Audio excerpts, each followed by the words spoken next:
thanks for coming out early. Appreciate that.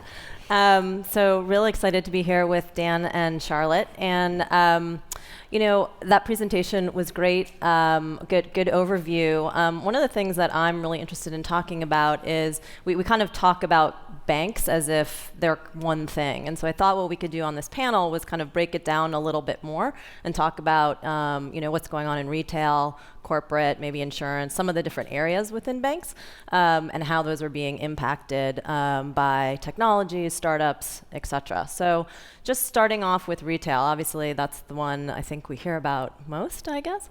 Maybe Dan, you could give your thoughts on what's going on in retail banks that we're seeing. Sure.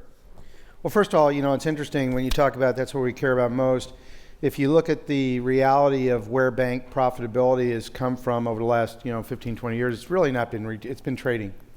And trading is consumed an ever larger portion of resource, and also profitability obviously until the crisis and until the regulatory framework that we now have came into place, and a lot of the proprietary trading focus went away because it had to go away. So there really has not been a lot of attention paid to retail per se, other than perhaps credit cards by most banks. Again, this is a relatively US-centric view, but I think it holds globally as well. So what's happened is that you've had the rise of what are called marketplace lenders or online lenders that have really taken advantage of a couple things. First, they've taken advantage from a product standpoint of really providing a product that is differentiated and one that does not depend on the legacy systems that were articulated earlier by Anand, which is a very, very real issue across a lot of different dimensions, not just product, but compliance and so forth.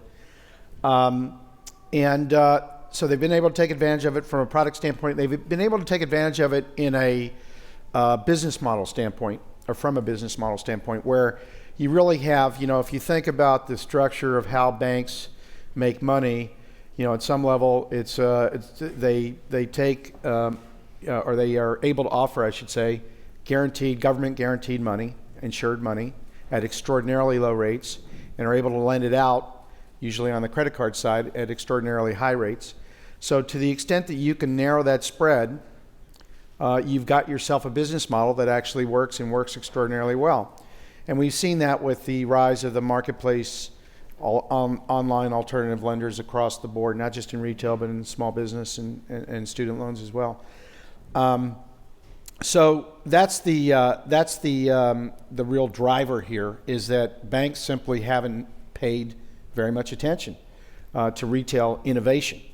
And so they have let others do that for them. Now, there's a lot of things that online lenders have to accommodate that banks have been used to accommodating for a long time, and not least of which is compliance and controls, and ensuring that you follow every single rule to the T. And as you know, entrepreneurs usually like to break rules, not abide by or make them.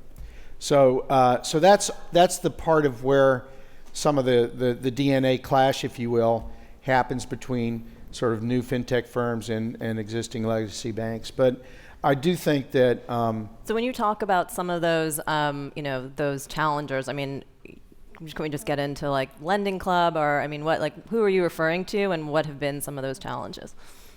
Sure. No, I am referring to Lending Club, Prosper, Avant, SoFi. There's a whole range of different online lenders that have attacked different, I don't want to say niches, because trillion, in the case of consumer lending, $3 trillion market is not really a niche, but they're attacking different verticals, I should say, and they're doing it all on the basis of this kind of focus on product innovation, no legacy systems. So they're building it, the way you would build it today. If you were a bank and were building something brand new today, you would build something similar to the way they build it. But they have that big advantage. Anytime you're able to erase or to start from a position of new architecture and technology that really meets the needs of today's technology, you're in a huge advantage from a cost perspective as well as a product perspective.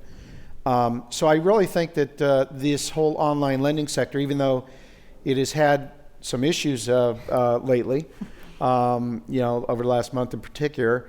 I don't think there's any question, at least in my mind, that as a business model, it is going to absolutely grow significantly over time, and is something that the banks will either have to compete with or accommodate to, or potentially be part of.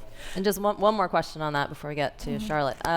So what about like on the payment side with Apple Pay? If we're talking about retail, where do you see that fitting in? Payments is a fascinating area, and certainly companies, PayPal, of course, being the original innovator in that sector. I think Stripe is probably what one would deem as the new disruptive innovator in that regard. But Stripe's on the back end. It's not really a consumer brand, whereas PayPal is. Consumer payment. I used to work ages 20 plus years ago at MasterCard. I ran the global debit group there, and once you have a payment brand, especially one that's distributed and decentralized like MasterCard, Visa networks are, it's extraordinarily hard to disrupt those on the front-facing consumer side.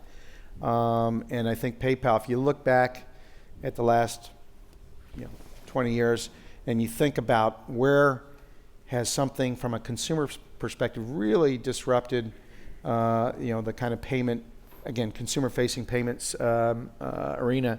You could say potentially Klarna or a couple of other payment brands, but really fundamentally it's been PayPal. Venmo is actually taking off very significantly, but it's really PayPal. It's very, very difficult to do the front-facing stuff. I think on the back end, that's where a lot of the money is going to be made, and I think that's where Stripe has, for example, has an enormous momentum. Cool. And Scarlett, so obviously you're at a retail bank.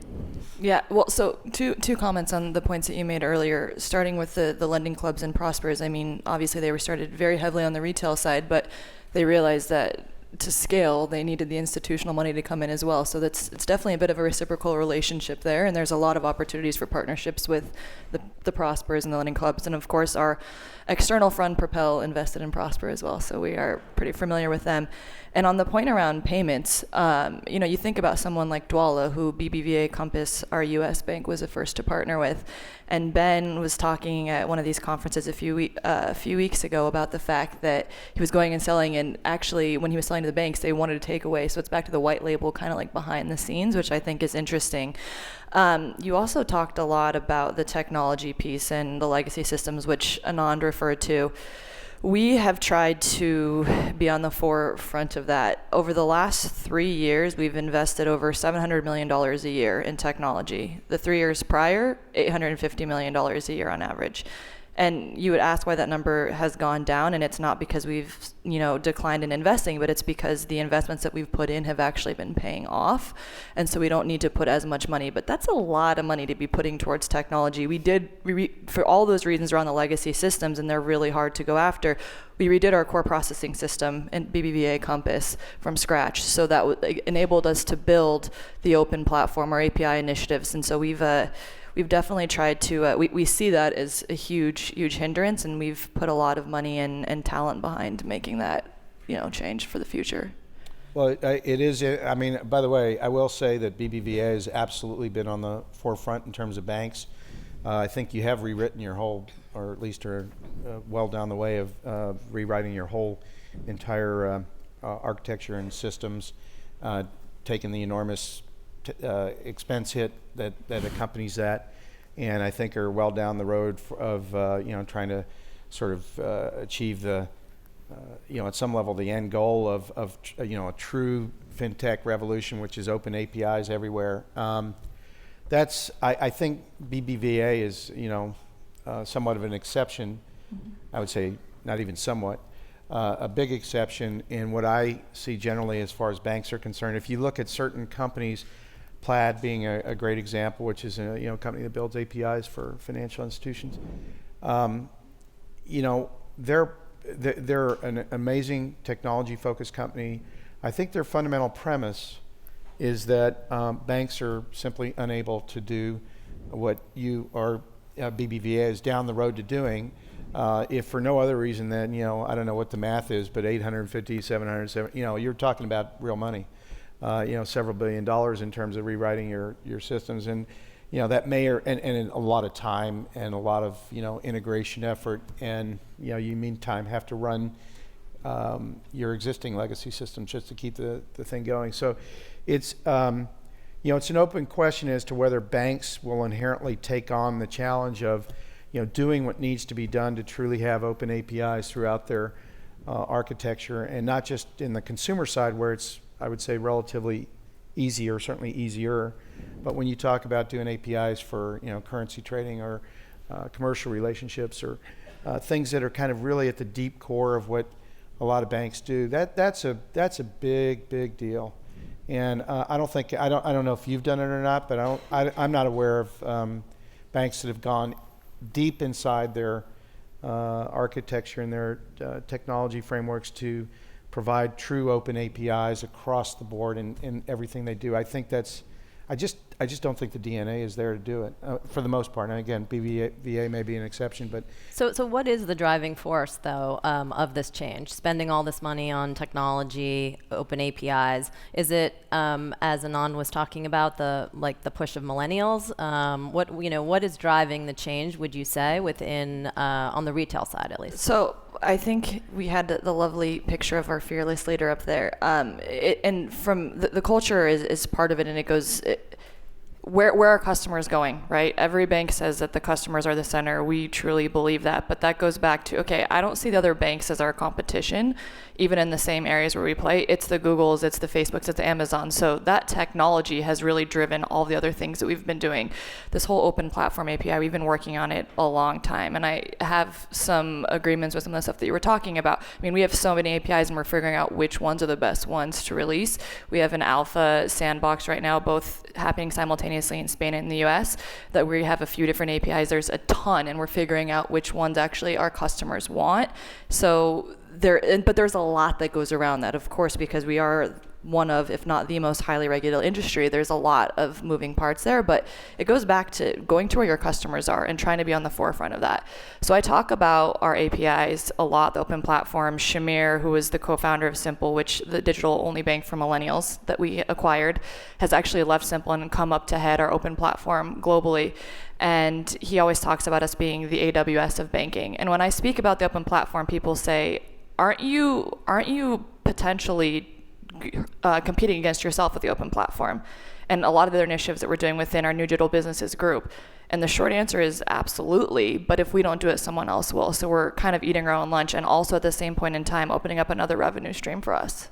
Okay, so you believe millennials are part of this, I guess. What about you, Dan? Where do you feel like the push? Yeah, I don't think there's any question of that. The reality, if you look at where enterprise software has gone over the last 10, 15 years, enterprise software used to be truly enterprise focused, and now it's consumer was consumer, enterprise was enterprise, and now it's kind of switched almost completely around where enterprise customers expect consumer like interactivity, UI, ease of use. It's not, you can't construct in this day and age, I don't think, an enterprise software that is not does not have kind of the UI that people are used to from the consumer perspective. And I think that drives, and banks did not necessarily have, or customers of banks did not necessarily have that expectation until some companies, Simple and others, really came forward and offered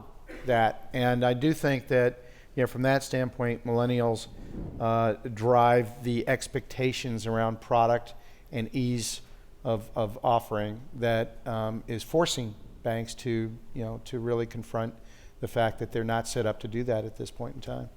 And I don't think it's only, millennials I do think are part of the future, but the other acquisitions we've made, it's not a millennial play, it's a digital transformation and digital acquisition play. So we've also acquired a digital-only bank out of Finland called Holvi, focusing on entrepreneurs and small businesses, going back to your point. And then we took a majority stake in Atom, which is the first mobile-only bank out of the UK that actually uses video game theory and stuff in the background to help develop their app, and they have voice and face recognition. So millennials are one piece, so we're trying to attack it all across digital, and we've seen the numbers just skyrocket. I mean, a lot of the presentations yesterday talked around mobile and the influence of that. We've absolutely seen that. We have over 15 million digital customers right now, and over 60% of that is all on mobile.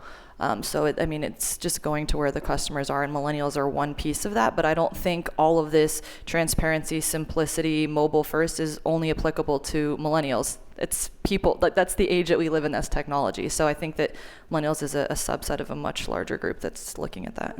It's also interesting, I always see you and BBVA, Santander on these panels. I rarely see US-based banks on panels like this, so I do think it is kind of interesting. I just came back from 2 weeks in Europe, and I did not see a piece of currency in the whole time. So when you talk, I was in Helsinki, when you talk about, they just don't use it, right? And so I imagine that part of the push is coming, from other places.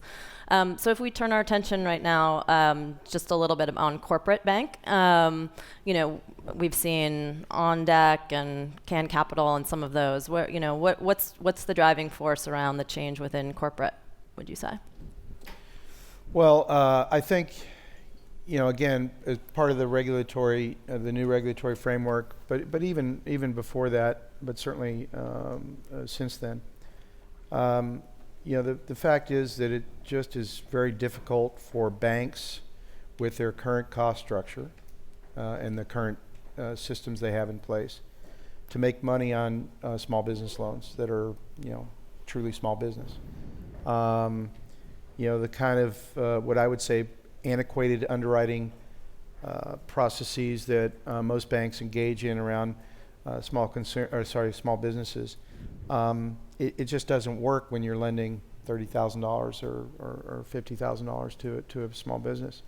So that's and as I say, there wasn't so much of it before, but that is contracted pretty massively with Dodd-Frank and the whole regulatory apparatus has come up since the crisis. So that's left a wide open hole, if you will, for the OnDecks and Capitals of the world to drive through, if you want to say it that way. They're constantly tinkering with how they underwrite small businesses, and I think they have gotten massively better since they launched. I was with Noah Breslow at an event the other night, who runs OnDeck, and he was talking about the even they have legacy systems, right? He was talking about how when they just began the company, and he said, we wrote some code essentially in an afternoon. Maybe it took 2 days. And he said, now that we're where we are, which is very large scale, we that afternoon cost us almost a year of technical debt trying to correct it because we just didn't think it through in terms of how the architecture should be constructed for real scale moving forward. And so I think even they struggle with technical debt, and they're not legacy. But I think that the fact is that they can make that business very, very profitable because they can make it very efficient in terms of the way they underwrite. And underwriting is a skill, if you will, that you have, that takes time. There is a knowledge curve. It's not just algorithms. There is an inherent knowledge curve and algorithms that utilize that knowledge curve to get better and better. And I think you see that with the OnDecks and Capitals of the world. So I don't. It's a risky business. Let's face it. Small business lending is a lot more risky than consumer lending. But I think by virtue of the fact that we are awash in a world of data, and that you have companies like OnDeck utilizing that data in very unique ways that wouldn't necessarily be obvious or things that banks do. They are able to make that underwriting process work, and therefore the profitability of that product work. I think you raise a lot of very good points around banks and the whole SMB lending space. And so actually Compass, I believe, I'm almost positive, was the first bank to partner with OnDeck and have a relationship. We also, there's OnDeck's CRO Jorge Soon from a much smaller company called Lending Front here in New York City was actually a winner of our fintech competition. We're talking about opportunities within Compass for them now, so there's definitely a need for that. And all the points that you make are right. The other thing that we're doing is we actually have we have a separate group called New Digital Businesses, which I've referred to a little bit. We actually are creating some startups internally through there, focusing on some of those problems, because we 100% agree. And back to the point that you made in the very beginning about having a big corporate, sometimes things take too long. There's just too many barriers to entry. And so by spinning this out and doing this within our own small group out of San Francisco, there are a lot of opportunities there, and we're really exploring that same market. So. What about investment banking? That one seems to be a hot topic these days. I guess the thing that interests me most is, I was in investment banking for a number of years, and now, crowdfunding seems to be, it's so different than when I was there. So, what are your thoughts on the risks of, partnering with technology companies around IB products? Well, you want to go first? No, go ahead. I was just going to say that's not an area that I am typically really involved in, but it's funny because I meet a lot of startups who are disrupting that side of the space. And so I went and I talked to the head of our CIB, our corporate investment banking, and I said, so are startups really disrupting you? And he sent me a infographic very much like the beautiful ones that Anand and team have at CB Insights, with just how many companies are going after that space. Crowdfunding, supply chain, finance, it's everywhere. So yes, 100%. It's just not an area that I personally deal with very much. So I am on the board. Kenyon is an investor of a company called CircleUp, which is, for those of you not familiar with the company, it is, I would say, an equity marketplace, for private companies primarily in the consumer product goods space. So you see whatever it may be, a cereal, a shampoo, or what have you on the Whole Foods shelf, and it's a new product. You may see that also on the CircleUp marketplace, where they're looking for investment and funding. And that company's been growing very, very rapidly. It also, I believe, takes advantage of the fact that there's massive inefficiency in investment banking around size of transaction. In fact, Ryan Caldbeck, who's the CEO there, came from his inspiration for starting the company was he was a partner at a private equity firm, and he kept seeing all these what he thought were great deals and realizing but they were raising a couple $1 million, and it didn't make sense for them for the firm he was with in terms of the size of the checks that they need to write, and in terms of the types of investments they need to make. And so he said, there's just nobody's taking care of these folks. And so he started the company together with another fellow by the name of Rory Eakin, and they did that because they wanted to serve this massive inefficiency in, you could say, investment banking in a way, in terms of the raising of money for small private companies, because those kinds of companies just aren't serviced by bankers. Now, if you look at the history of Lending Club, you will see that Lending Club started out primarily, and in fact really started out almost exclusively as a retail platform, moved to high net worth individuals, moved to family offices, moved to institutions. So there was a kind of a evolutionary curve, if you will, that company followed in terms of where money came from and kind of where they were trying to grow to on the capital side. So you certainly could make an argument on the investment banking side that, companies like CircleUp start, with with the companies that are raising a couple $1 million, but what is to really prevent them from going up that curve in a similar fashion, and to being able to raise money much more efficiently, much more effectively, and much more cheaply than an investment bank. And I think there's a very good argument to say that may indeed be the evolutionary path for this product. Now, the one thing I will say, just to finish up on the crowdfunding situation, because I think it's important, CircleUp has decided not to go with the Jobs Act in terms of raising money from unaccredited investors, and for a lot of reasons. And I do think, to your point about all these companies rising up because of the Jobs Act, I think this is very dangerous territory to tread down. I do think you will.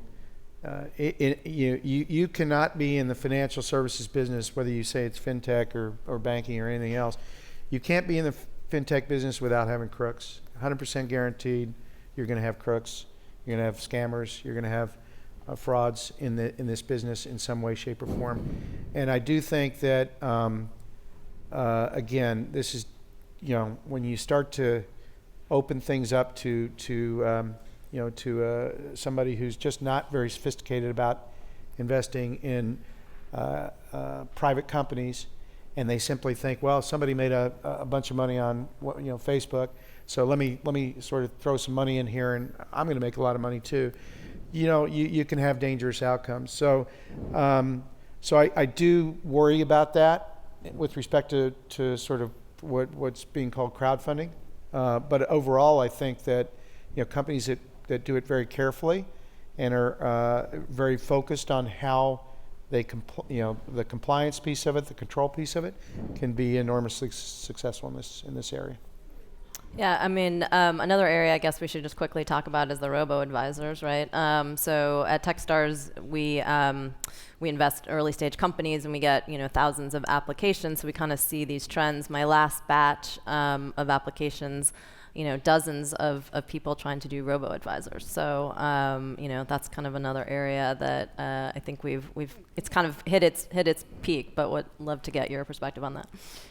Yeah, we actually have I mentioned Lending Front. We have an early stage fintech competition, not accelerator, so we get a ton of applications as well. And I was seeing the same trend. We actually, so in that space, RoboAdvise, wealth management, we create startups within BBVA, and we're doing this in the U.S. and in Spain. And one of our startups is in that space in Spain called Elenco. We also have a partnership in BBVA Compass, our U.S. bank, with Future Advisors, which BlackRock acquired. So it's a space that we're monitoring. But for me personally, I'm still figuring out what's going to happen because it's so crowded and there's so many things there. So how do you really differentiate the ones that are going to be a success? I think that's still to be determined. And how does anyone make any money, right? Yeah. Yeah, I really agree. I think that I love robo-advising. I use Betterment and for some of my personal money, and I love it. And I think it's a fantastic way to offer services in a much more efficient way. I was talking to John Mack, who's the former CEO of Morgan Stanley, the other day, who was also an investor in Future Advisor, and he was saying, the reason I invested in Future Advisor is because I remember back in Morgan Stanley days, why would anybody pay 3% for doing what this, what essentially this service can do for 25 bips.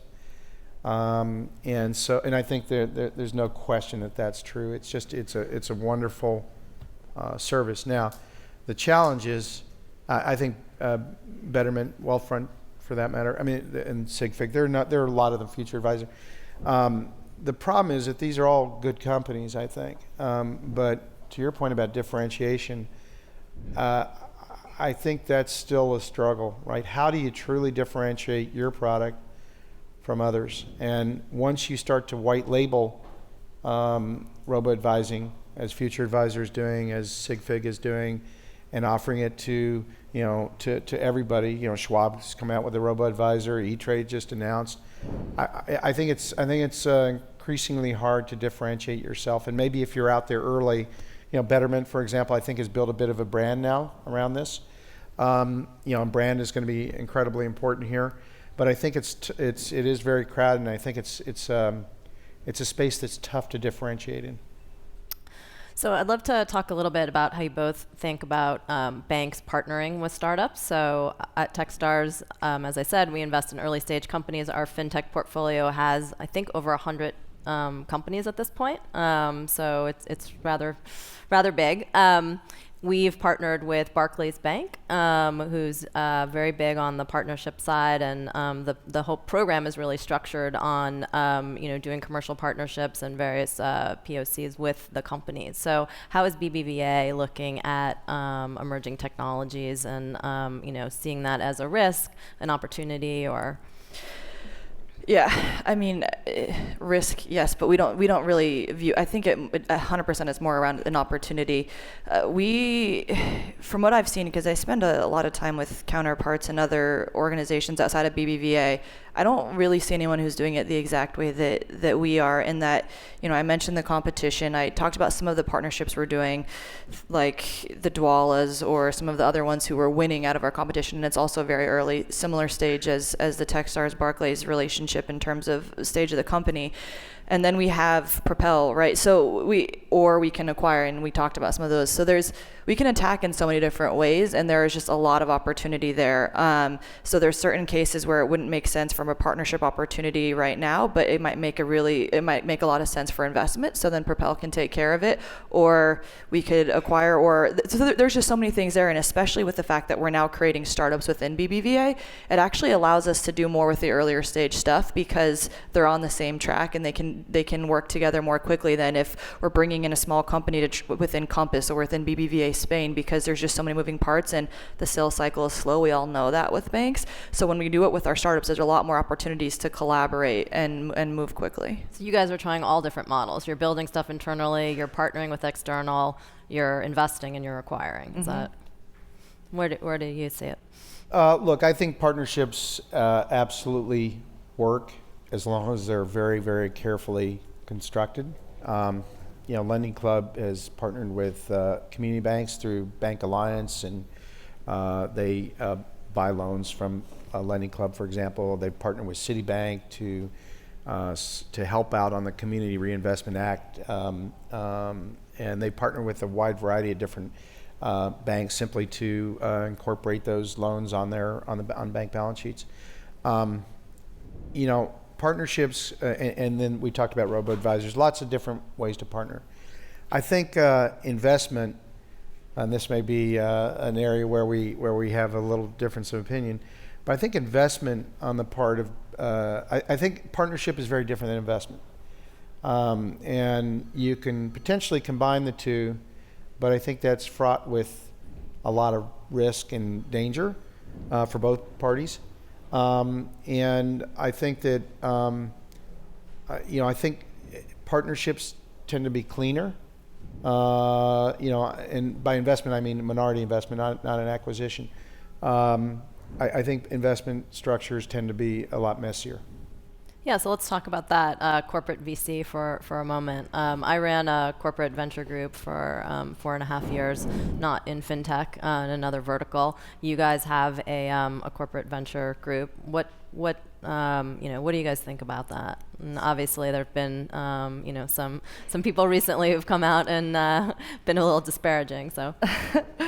Yes, no, it was a good evening last night after Fred was off the stage, and to be honest, I don't disagree with some of the points that he was making. At the very basic level, when you're looking at a corporate VC fund and looking for the partnership side, which is what I think you were alluding to as well, the strategies don't always and incentives don't always align directly, right? So I think about when I'm looking at a company, the metrics and the things that I'm looking for is quite different than a VC would in terms of the financial return. Like there's the strategic partnership and then there's financial returns. And that's one of the reasons, there's a lot of reasons as to why we ended up spinning out Propel, because so BBVA is a sole LP, but they're independent, so they can invest in other things. And we were trying to reduce some of those layers of friction, and so their goals are all around bringing in money, right? They have a true VC thing. They want to be like every other VC, not considered a corporate VC, which is why they're independent. Now that being said, can you really do that with a single LP?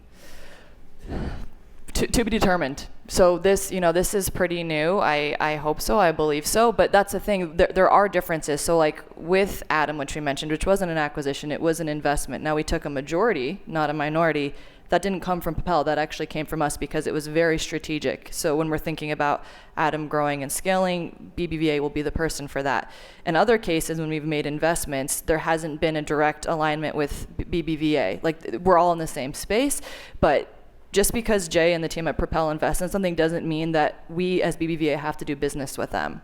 So I hope and I believe, but it's definitely an interesting challenge that people have. So I think it just goes back to thinking about where the strategies and initiatives are.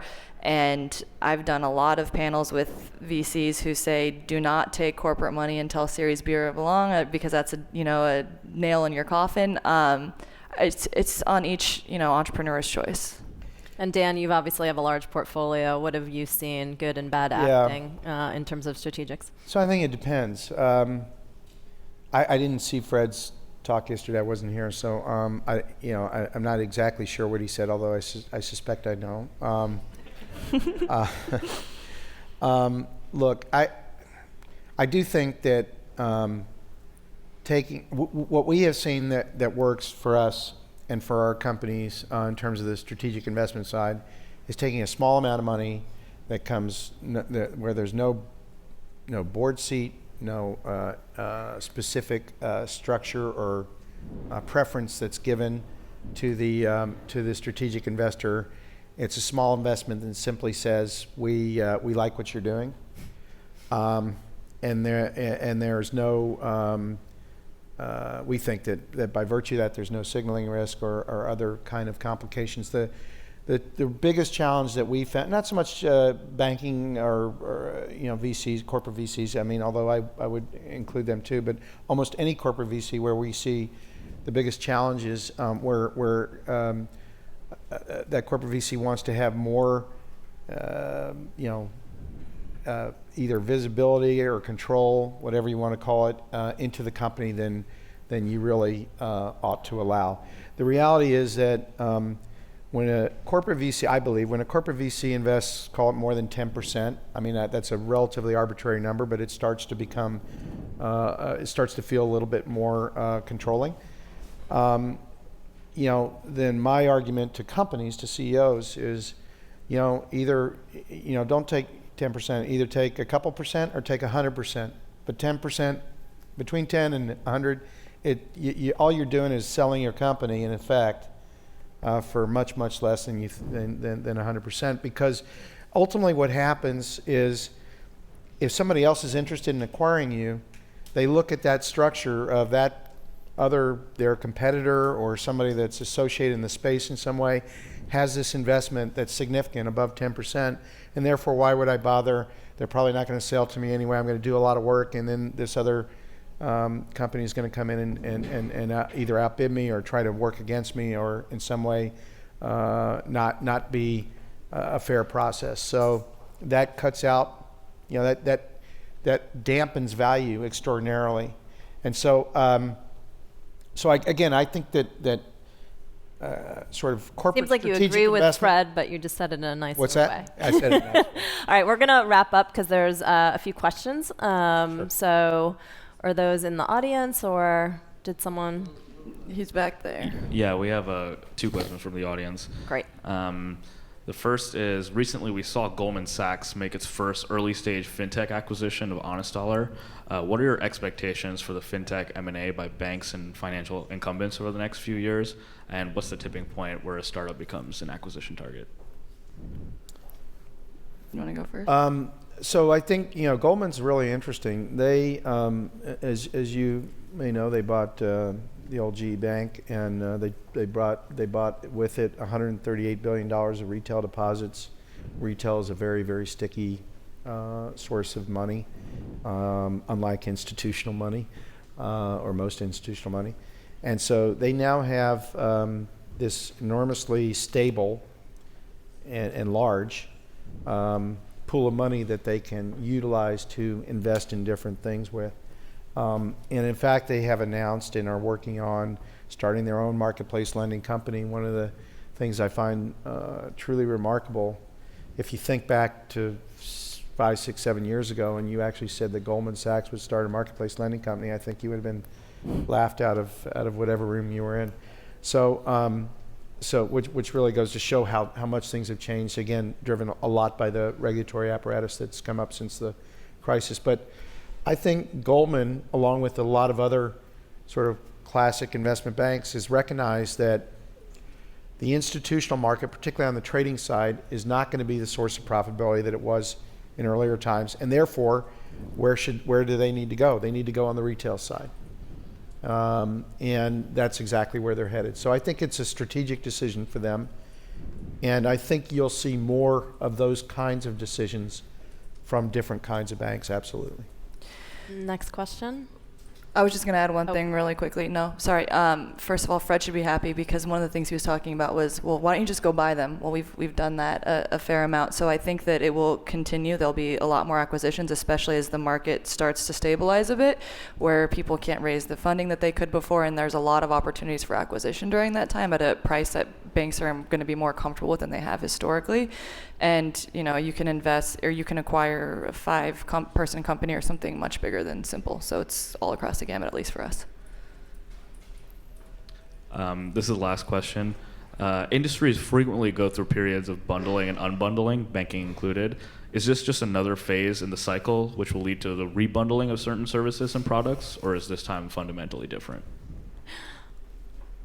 That's a good question. I mean, who knows that? Could be. You never know. I do think that, look, the whole famous Bill Gates quote about banks are, you need banking, you don't need banks, and banks are dinosaurs and all that stuff. The reality is there's always going to be banks, right? That's never going away. I mean, I think the question is, are these challenger banks going to, really take hold? And exactly. so And to your point, the real question is, there's a little. I liken it a little bit to the whole debate about Verizon. All these comments. We don't want to be a dumb pipe. We're not a dumb pipe. How dare you call us a dumb pipe? They're a dumb pipe. And they should recognize that, in my opinion, and suck it up. And you can make a lot of money from being a dumb pipe. And I never understood why they're so. They keep launching these marketing initiatives that try to going towards the consumer, and they never work. So I think the real question is, what are banks? Are banks going to be whatever you want? I don't want to use the word necessarily dumb pipe, but are they going to be a utility, or are they going to try to be something much broader? And my guess would be more on the utility side, but we'll see. Scarlett, final thought? No, I agree. And part of it, think about how much money AWS makes, doing what they're doing. And so the APIs and the back-end stuff is a really profitable business if you can do it at scale. So there's a lot of opportunities there. Well, thanks, guys. That was great. Thank you. Thank you.